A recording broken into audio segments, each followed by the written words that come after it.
Di antara sulit dan mudahnya dalam menawarkan sebuah ide atau teori baru, setiap ilmuwan tak jarang mendapat penolakan. Tidak hanya itu, terkadang juga dibutuhkan banyak waktu bagi pihak terkait untuk menghargai suatu ide atau penemuan. Bahkan setiap ide dan teori baru yang dicetuskan dari beberapa ilmuwan, justru mendapat penolakan dan diremehkan, karena dianggap ide dan teorinya tidak masuk akal dan ngawur. Dalam banyak studi, hal ini menginspirasi sains modern, dengan banyak teori yang dikembangkan dan terverifikasi hingga saat ini. Lalu, siapakah para ilmuwan yang penemuannya tak dihargai, meskipun terbukti benar? Mari, simak ulasan berikut.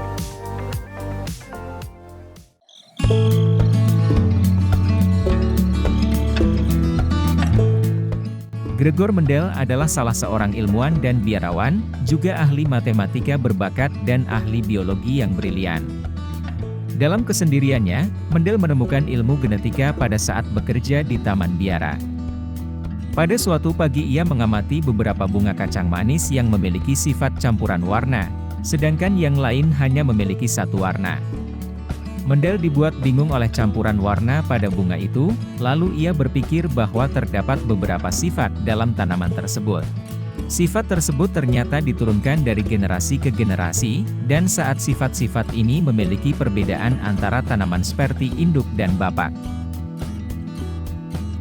Disitulah Mendel memahami sebuah perbedaan bahwa tanaman tersebut menghasilkan sifat campuran. Kendati demikian, teori Mendel tentang pewarisan genetik tersebut tidak dibaca oleh siapapun hingga seumur hidupnya. Meskipun Mendel telah menghubungi ilmuwan terkenal untuk memahami teorinya, tapi usaha untuk mereplikasi eksperimennya justru terbukti bermasalah. Di satu sisi, meskipun eksperimen Mendel pada tanaman kacang polong berhasil, tetapi ketika diminta untuk membuat eksperimen yang sama pada tanaman yang lebih kompleks seperti hawkweed, ia tidak dapat mereplikasi hasil yang sama. Hal itu terjadi karena memang tanaman hawkweed sendiri bereproduksi secara aseksual. Setelah 16 tahun Mendel meninggal, barulah karyanya ditemukan dan direplikasi lagi.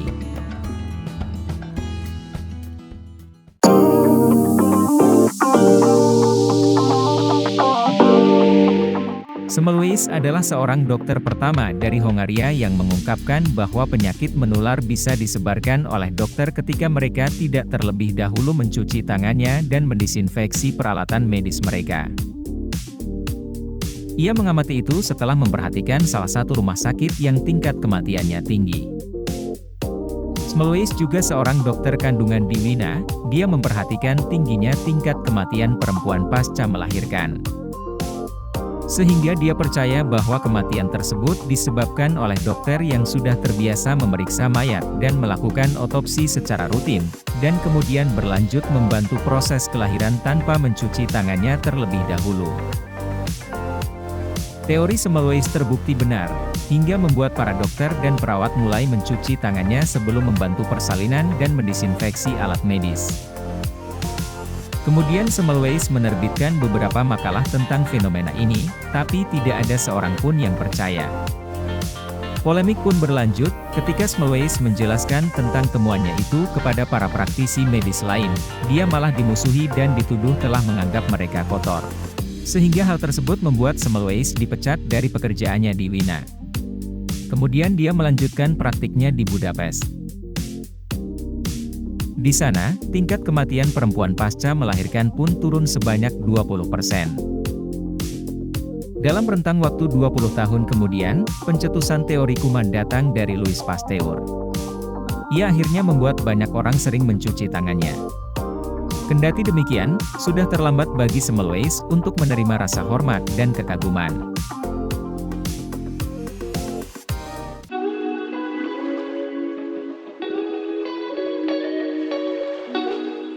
Alfred Wegener adalah seorang ahli meteorologi dan geofisika dari Jerman yang memiliki pengalaman hidup tragis dan juga menyenangkan. Pada tahun 1912, Wegener mengajukan sebuah teori pergeseran benua yang didasarkan pada beberapa fenomena aneh yang ia lihat dalam mempelajari sampel bumi dan geologi. Wegener melihat bahwa komposisi sampel bumi di Amerika begitu mirip dengan yang ada di Eropa Barat. Bahkan fosil dan batuan Australia mempunyai kemiripan dengan yang ada di Selandia Baru dan juga Asia. Hal ini mendorongnya untuk menulis serangkaian makalah bahwa benua di bumi ini telah bergerak selama jutaan tahun. Namun sayangnya, teori Wegener ditolak dan ditentang oleh ilmuwan lain pada saat itu. Pada tahun 1930, Wegener melakukan perjalanan ekspedisi ke Greenland sebelum akhirnya meninggal di usia 50 tahun. Dalam rentang waktu 20 tahun kemudian atau pada 1960-an, penemuan Wegener terkait teori pergeseran benua itu akhirnya ditetapkan sebagai fakta ilmiah.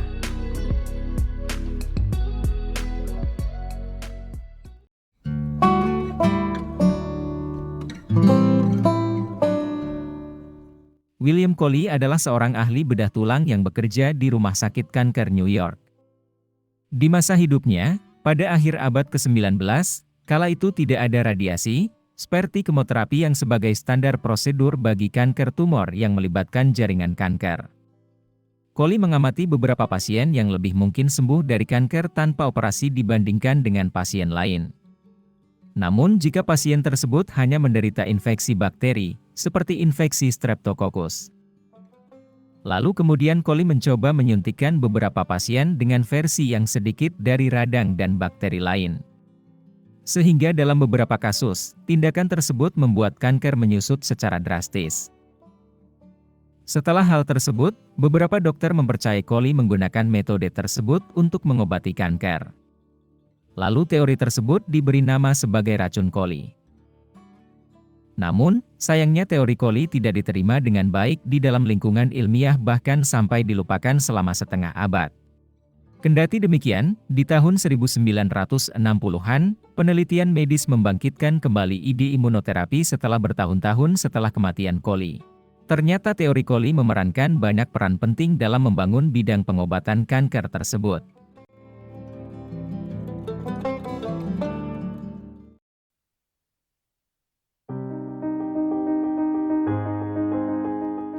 Kopernikus adalah seseorang yang membangun kembali teori yang digagas oleh para cendekiawan di zaman kuno, yang menyatakan bahwa matahari adalah pusat tata surya dan bumi mengelilingi matahari atau disebut teori heliosentris. Pengetahuan ini hilang selama berabad-abad karena telah digantikan dengan pengetahuan yang menyatakan bahwa pusat tata surya adalah bumi atau teori geosentris. Kopernikus membangun ulang pengetahuan yang hilang itu dengan menulis sebuah buku yang berjudul On the Revolution of the Heavenly pada tahun 1543. Meskipun buku itu telah diterbitkan, akan tetapi orang-orang tidak percaya dan mengabaikannya, karena mereka masih memegang teguh terhadap pengetahuan bumi yang merupakan pusat alam semesta. Kontradiksi lain muncul dari kalangan masyarakat Gereja Katolik yang mengutuk buku Kopernikus itu dan melarang orang-orang membacanya selama ratusan tahun. Namun pada akhirnya, buku Kopernikus itu berhasil menunjukkan bukti ilmiahnya. Teori heliosentris ini merupakan salah satu pencapaian ilmu astronomi paling dominan di abad pertengahan.